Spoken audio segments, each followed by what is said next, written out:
There is a limestone hole in the Texas Hill Country, 7 feet wide at the surface, that swallows a rope of light for 155 feet before it hits bottom. During the Civil War, men were thrown down that hole alive and dead. A judge is among the documented names. A German immigrant farmer is among them too. The Texas Historical Commission put a marker at the site, and it still stands today a few miles south of a town called Marble Falls, at the end of a quiet county road most drivers have never heard of. That is where this list ends. But there are 9 roads before it, each one stranger than the last, each one real, each one still sitting out there on a map of Texas that most people will never drive. Stay with me until the end, because the last one on this list is the one that will not leave you. Every road on this list exists. Every location can be found on a map right now, this minute, if you wanted to go look. I am not going to tell you a story dressed up as history. I am going to tell you what is documented, and the moment legend takes over from fact, I will say so out loud every single time. That's the deal for this whole list. And before we start, if you are the kind of person who likes driving into the parts of a map that most people skip, go ahead and subscribe, because this channel exists for exactly that. Tell me in the comments where you are watching from tonight. I read every single one.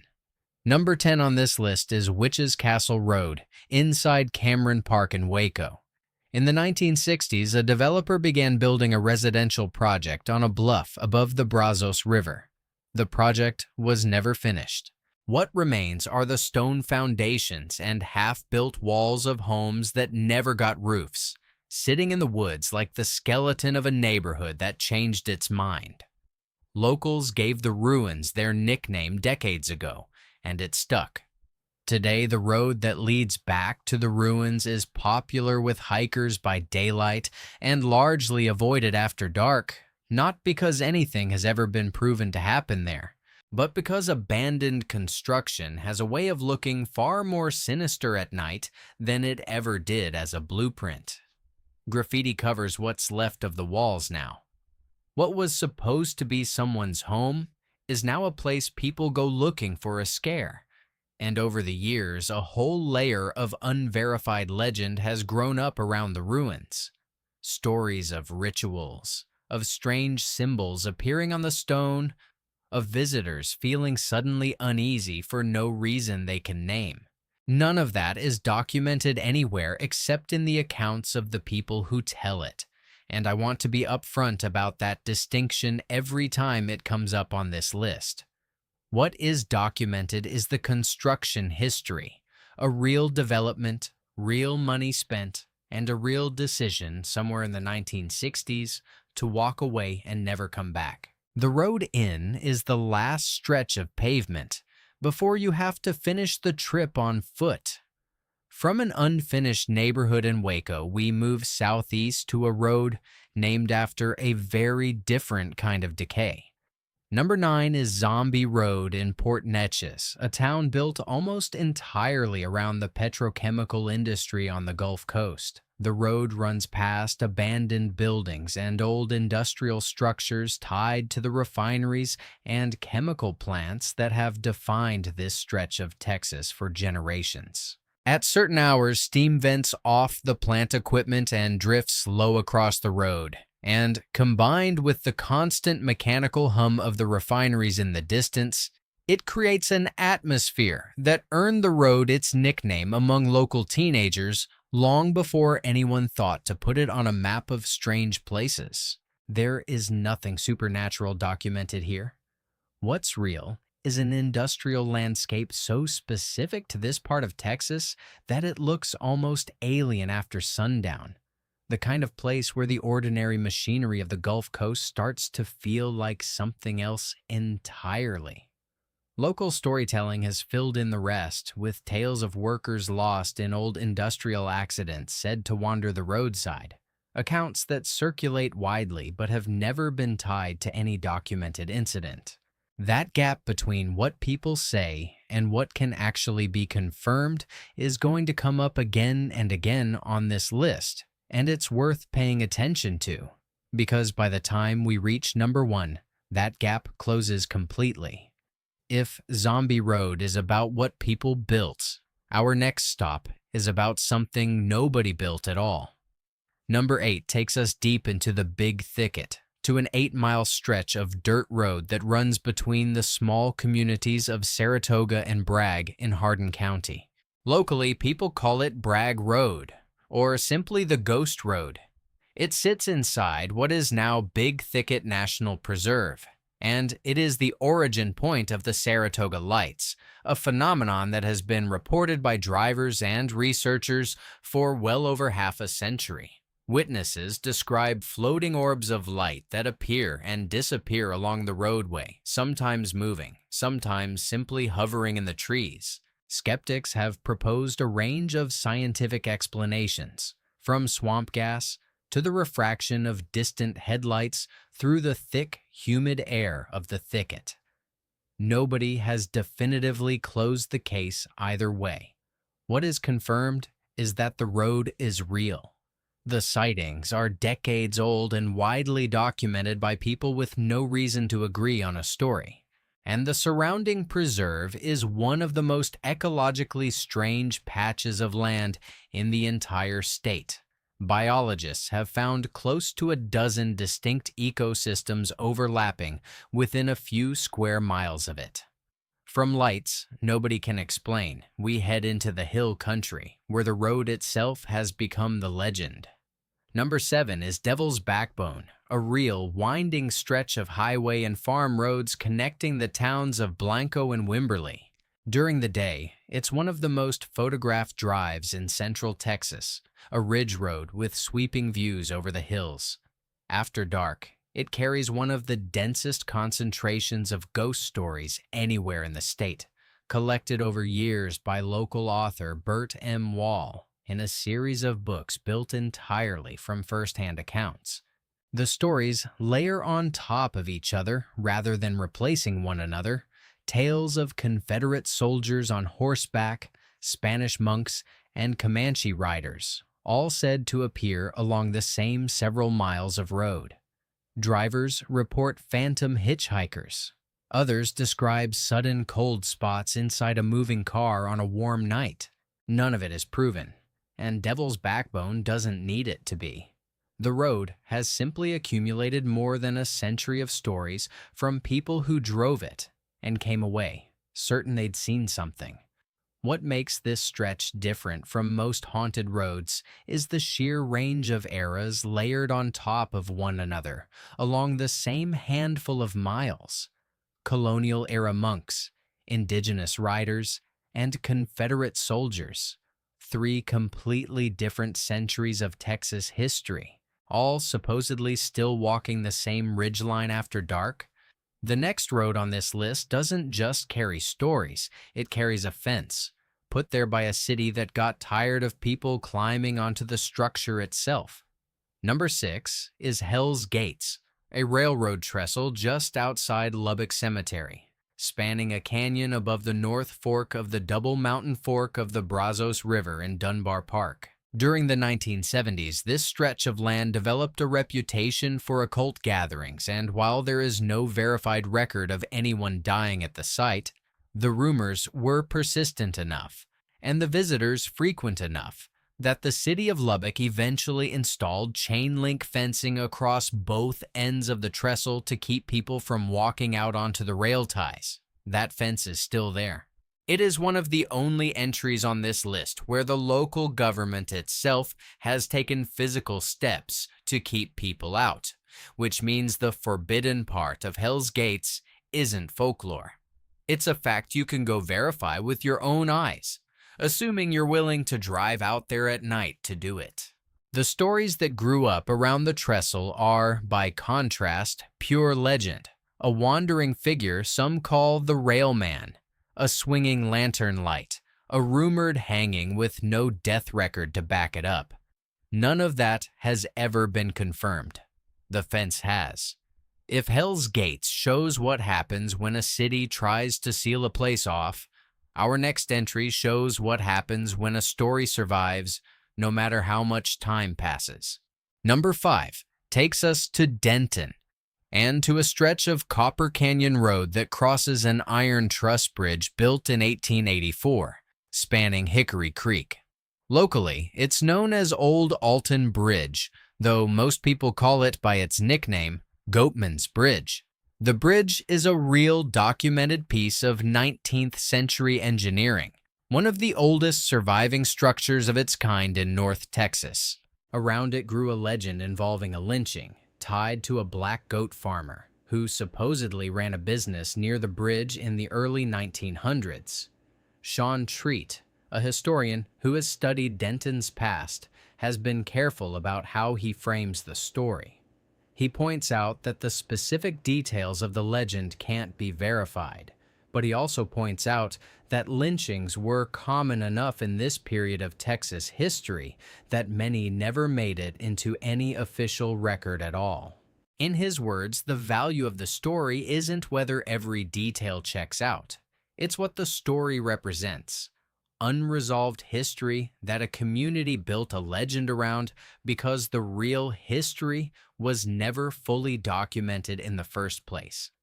That distinction is worth sitting with because it's the difference between ghost stories built from nothing and ghost stories built on top of something that was real and simply never written down.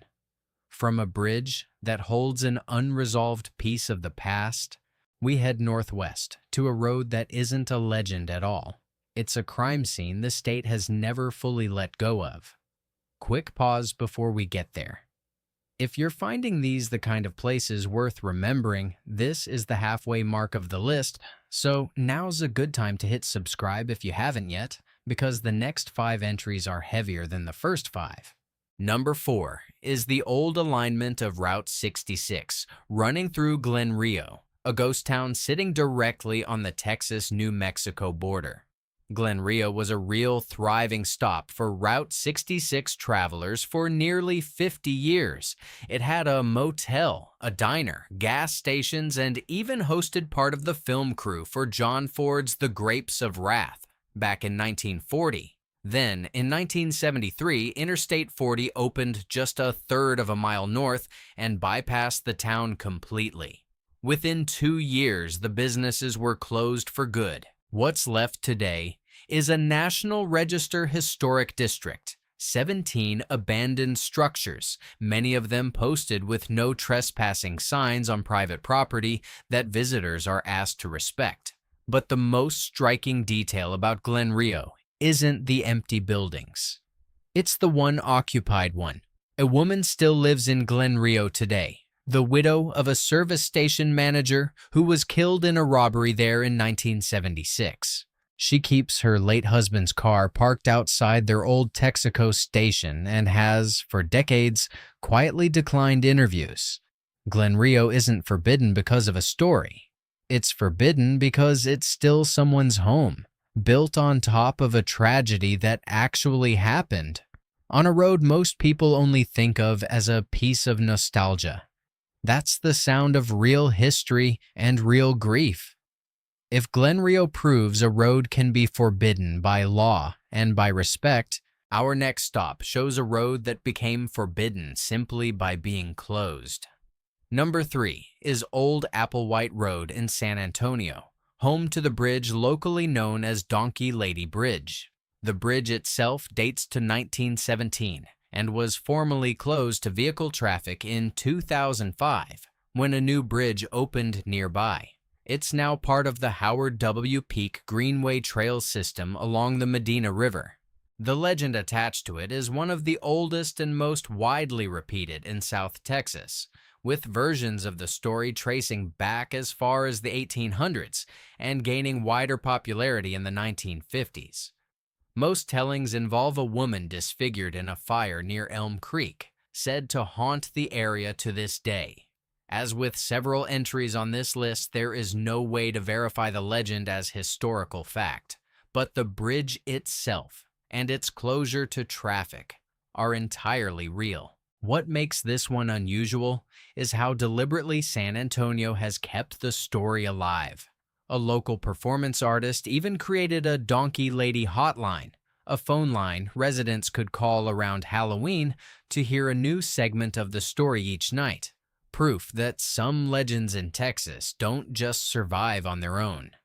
Sometimes the city keeps them breathing on purpose. From a legend the city keeps alive, we move east, into a stretch of Texas where the danger was never a story at all. Number 2 is Stagecoach Road, an 8-mile route between Marshall and Karnak, now designated County Road 2116. In the early 19th century, this land sat inside what was called the Neutral Ground, a strip of territory disputed between the United States and Spanish Texas after an 1806 boundary agreement left it deliberately ungoverned. For years, settlers on either side were legally forbidden from moving in, and the resulting lawlessness gave the area a reputation that outlasted the dispute itself. By the mid-1800s, the region was the site of the Real Regulator-Moderator War, a violent conflict fought over land claims that spread across East Texas. Stagecoach service through here began around the start of the Civil War, running travelers through what was, by any historical measure, one of the most dangerous corridors in the state. The road today runs through dense piney woods, walled in by old growth on either side, and it still carries the folklore that tends to grow in places with a documented history of violence. But underneath the ghost stories is a simple, verified fact. This road was genuinely lawless for the better part of a century, long before anyone needed a legend to make it feel dangerous. And that brings us to number 1, the entry that isn't folklore at all. Number 1 is Dead Man's Hole, reached by a short stretch of County Road 401, about 2 miles south of Marble Falls in Burnett County. It is a natural limestone sinkhole, 7 feet wide at the surface, plunging 15 stories down through a series of drops and ledges. An entomologist named Ferdinand Luters recorded the earliest known discovery of the cave in 1821, cataloging it while studying nocturnal insects, with no idea what it would come to represent. During the Civil War, Burnett County voted overwhelmingly against secession. Much of the local hill country German population remained loyal to the Union even after Texas joined the Confederacy. In response, a group of local Confederate vigilantes, known at the time as the Fire Eaters, began using this hole as a place to dispose of the bodies of Union sympathizers. The Texas Historical Commission marker at the site names specific victims. Burnett County Judge John R. Scott, shot while attempting to flee to Mexico after being accused of Union loyalty. Settler Adolph Hopp, an immigrant from Germany, and several Reconstruction-era county officials. The killings didn't stop when the war ended. The last documented body, that of a man named Ben McKeever, was placed there in 1871, years after Confederate surrender. The official marker records 17 victims. Some local historians, working from oral history passed down through descendant families, believe the true number may be closer to 3 times that. Toxic gas inside the cave prevented any serious exploration for nearly a century. It wasn't until 1951 that a group of spelunkers from the University of Texas descended far enough to begin recovering remains, and it wasn't until 1968 that the Texas Speleological Society fully mapped the cave and placed a metal grate over the opening, both to protect visitors and to finally stop anyone else from being added to what was already there. In 1999, the land around the hole was donated to Burnett County and turned into a small public park, with the historical marker standing only a few hundred feet from the sinkhole itself. Descendants of the victims are not an abstraction either. The state senator who researched the history behind the official marker was directly related to one of the men killed here. A family connection that stretches from a Reconstruction-era murder straight into the present day, still remembered by name, in the same county where it happened. This is not a ghost story wearing a costume of history. This is history that happens to feel like a ghost story because it never stopped being heavy. There's no swamp gas explanation here, no legend with 3 different versions depending on who's telling it. There is a hole in the ground in the Texas Hill Country where real people, with real names and real families, were murdered for which side of a war they were loyal to, and a state historical marker that says so in plain language, a few feet from a quiet county road that most Texans have never driven and most tourists will never find. 10 roads. Some of them are legend wearing the shape of history. Some of them are history that people have quietly turned into legend because the truth was too uncomfortable to leave alone. And one of them, the one we ended on tonight, needs no legend at all. It is simply a place where Texas's past never fully left the ground. What strikes me most going back over this list is how often the real story turned out to be stranger or heavier than the version people tell for fun. A widow still living beside her husband's murdered memory in a ghost town most people only visit for a photo. A judge shot down trying to reach the border, thrown into a hole that a bug collector had stumbled onto by accident generations earlier, with no idea what it would become. A road that was lawless before anyone needed a ghost story to make it feel that way. Texas doesn't need to invent its darkest places. It already has more of them than most states have history. If you drive out to any of these roads yourself, go in daylight where you can. Respect the signs where you find them.